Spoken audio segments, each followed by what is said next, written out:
ಇಂದು ಈ ವರ್ಷದ ಕೊನೆಯ ಸೂರ್ಯಗ್ರಹಣ ಸಂಭವಿಸಲಿದೆ.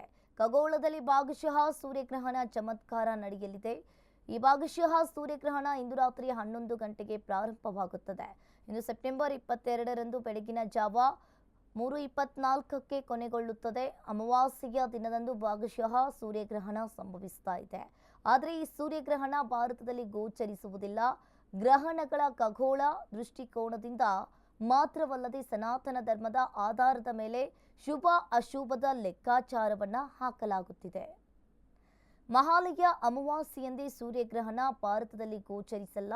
ಖಗೋಳದ ಕೌತುಕ ಇಂದು ಗ್ರಹಣ ಹಿನ್ನೆಲೆಯಲ್ಲಿ ಶುಭ ಅಶುಭದ ಲೆಕ್ಕಾಚಾರವನ್ನ ಹಾಕಲಾಗುತ್ತೆ. ಇನ್ನು ಖಗೋಳದಲ್ಲಿ ಕೇತುಗ್ರಸ್ತ ಸೂರ್ಯಗ್ರಹಣ ಇರುತ್ತೆ.